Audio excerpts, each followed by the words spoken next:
Les autant que vous êtes exactement de votre fidélité renouvelée justement sur les programmes de la première chaîne de télévision digitale du Sénégal. Vous êtes en direct exactement et on va vous accompagner parce que comme tout Inch'Allah si li gëna fess ci li nga xam nek mu walu xibaar information ak li nga xam nek mu di tolay réew mi si nous mu gën a yaatu essence du si nar a gën a fës bokk na si la réduction des contacts li nga xam ne que moo di tolluwaay wi mel ni kon ki nga xam ne que moo di Macky Sall nag ñu koy daal di viser suñu maytuwul nag ñaari ku mandat de dépôt daal di yegg si kawam des na ko daal di faram-fàccee léegi ak rebondissement yi nga xam ni itam dina am si kaw ki nga xam ne que moo di Macky Sall la nga xam ni itam moom la koy daal di toppee bokk na si haute trahison entre autres dina daal di yegg si itam par rapport ak ba tey si li nga xam ne que moo di actualité bi tolay réew mi si nu mu gën a yaatu ak foofu si diwaanu RTS bu Pape Alé Niang structure étatique et privée en tout cas plus de 3000 salariés licenciés à la RTS loolu itam di c'est-à-dire si nu mu gën a yaatu mu nekk loo xam ni itam antenne quotidien yi kii na ko exactement ay diffamation mbiru ki nga xam ne que moo di Madiambal Diagne jeex na si kanam yan ak wàllu yanal man ni kon nekk ki nga xam ne que moo di Madiambal Diagne introduit un pouvoir en cassation après sa condamnation man ni kon ki nga xam ne que moo di Madiambal mi ngi foofu saanu cassation ginnaaw ba nga ko daal di daane si mbiru ki nga xam ne que moo di Souleymane Teliko prison ferme wala ko mu daal di jox daal di toll 5 millions si ay koppar di c'est-à-dire si nu mu gën a yaatu si xibaar yi bokk na yi itam jëm si ki nga xam ne que moo di Tahirou Sarr alors mi génn di acculer le gouvernement waaye itam mi ngi menacé jëm si li nga xam ne que moo di les 125 milliards waaye itam jëm si ay questions écrites yi nga xam ni itam jëbbal na ko nguur geek ak li nga xam ne que moo di tolluwaay wi Tahirou Sarr député foofu sa assemblée nationale Assane Diouf mbokk yi mujj nañ ko daal di mandat de dépôt si kanam yoon ak wàllu ki yoonal la ma di kon ki nga xam ne que moo di Assane nag kàddu yi nga xam ni itam yëkki na ko retrouvant le procureur mujj na ko daal di jàllale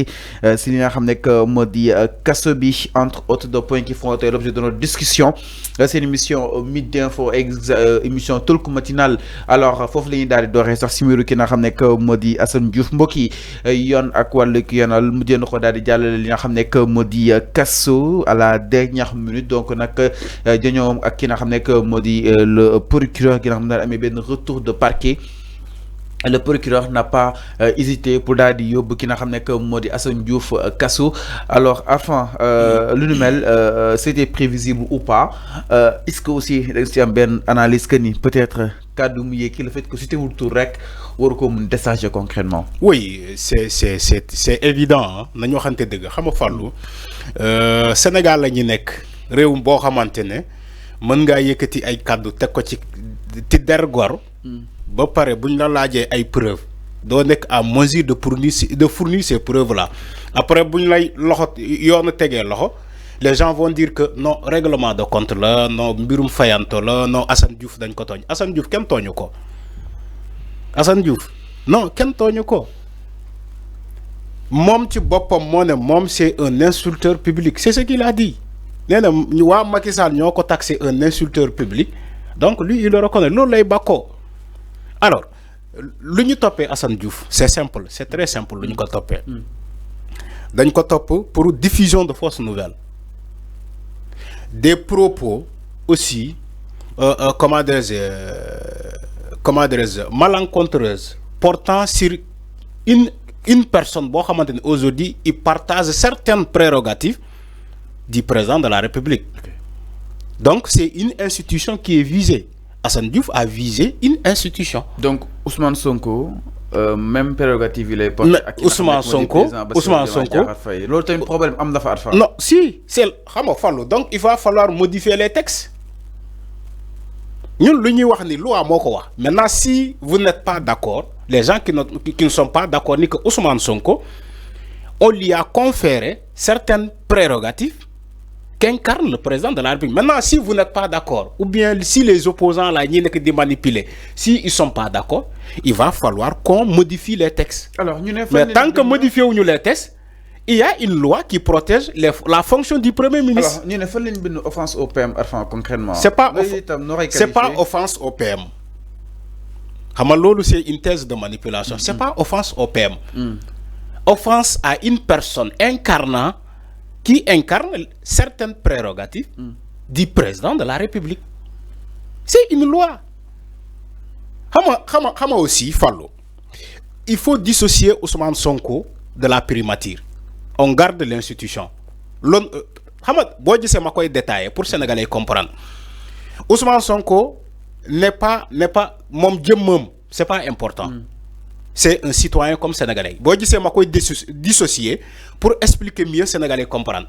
Maintenant, quand on dissocie Ousmane Sonko de la primature, on laisse l'institution qui est la primature. Mais la primature, nous conférer à cette primature-là certaines prérogatives du président de la République, c'est pour protéger l'institution. On parle de l'institution, mais de Dieu Ousmane Sonko. Maintenant, c'est ça. L'institution, moi, la primature. Maintenant, si Ousmane Sonko aujourd'hui incarne cette primature-là, donc, si Boko Sage, c'est comme si tu as insulté l'institution. Est-ce que vous comprenez? C'est comme si aujourd'hui Bassirou Diomaye Faye, qui est le président de la République du Sénégal, il incarne l'institution, l'emblème national, la première institution de ce pays. Dangay saga le président, mais saga oko en tant que président de la République, mais dans saga en tant que membre de PASTEF. Il y a une nuance.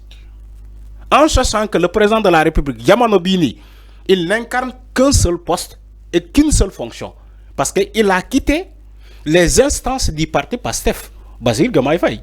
Il a démissionné de son poste de secrétaire général du parti PASTEF pour incarner stipuleusement la fonction de président de la République. Alors, la différence entre Mom et Macky Sall, on ne peut pas le dissocier du président de la République, du président du parti APR, du président de la coalition Benno Bokk Yakaar. Macky, il incarnait tout dans l'ensemble. Moi, parfois, les gens attaquent Macky Sall sous la forme de chef de parti. Aujourd'hui, Ousmane Sonko, vous n'êtes dans la chaîne politique. Attention, il parle politiquement, il peut le répondre dans la politique. Est-ce que vous comprenez? Mais quand il attaque Ousmane Sonko en état au primature, sans aucune période électorale, ou bien, Genoul def live, mou deugal bopam ni que je parle en tant que président du parti PASTEF, man Ousmane Sonko, mouno ko attaquer. Boko attaquer avec loi da fay appliquer au sakaw. Donc, c'est ce que Assane Diouf n'a pas compris. Malheureusement, nous devons expliquer pour nous comprendre, parce que nous, c'est le bénéfice. Moi, Assane Diouf, taxaw di saga Ousmane Sonko. Ñu taccio, ñu woko, ne ko fi nga téye fofu la, waaw góor. Yokal. Mais il y a des gens comme ça. Amna ñu mel nonu. Ñom ñoo leen di ngemb, ne leen saga leen, on s'en fout. Au lieu que nga ne ko Assane Diouf, attention. Jamono bi ni bo sagay Ousmane Sonko préciser ki ni dañ lay arrêter parce que Ousmane Sonko au niveau de la primature qui est une institution, il incarne là-bas certaines prérogatives du chef de l'État. Il faut le dire. Boko waxe du la wañi dara, c'est une loi qui est là. Il faut respecter la loi. Donc le procureur lim défini. Mais le procureur toi aussi. Il est le maître des poursuites. Alors, le procureur, le procureur, il est le maître des poursuites. Le procureur, le procureur de la République, il défend tous les citoyens sénégalais. Il peut porter à charge comme à décharge sur un justiciable. Attention. Le procureur ne protège personne, il protège tous les Sénégalais. Fallu yow tay bo ma saagay tay nga taxaw ci xarale yu bees yi nga may saaga di boole allégué mais le procureur peut s'auto-saisir mais le gars qui est dans les réseaux sociaux qui nekk ci xarale yu bees yi nekk di saaga mais pourquoi il insulte mu auto-saisiru jàpp la woo la pour injure publique. Alors l'ouverture d'une information pour injure publique. L'ouverture d'une information judiciaire bi nga xam ne amoon nañ ko si biir rek. Oui.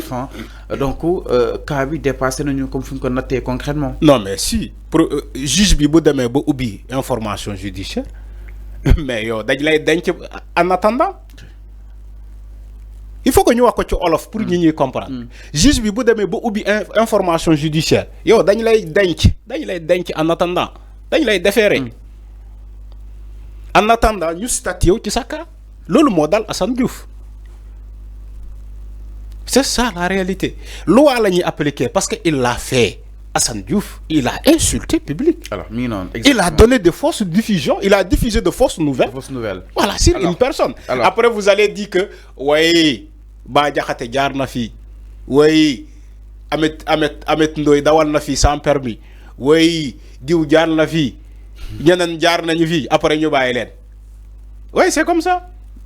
Alors, exactement. Le pays là ne doit pas fonctionner dans l'impunité. Man fofu lay waxé. Alors mi non exactement par rapport ak fofu ce diwanu li nga xamné que modi justement Rebeuss donc ki nga xamné que modi Assane Diouf mi ngi fa yobbu ne ko exactement sous mandat de dépôt du ñak lu yag du dara inshallah di daal di sélé procès bi nga xamni tam den ko daal di amal suite cadre yi nga xamni tam mi ki nako daal di koy jëmele ci ki nga xamné que modi Ousmane Sonko ak ñamu daal di andal alors ñu daal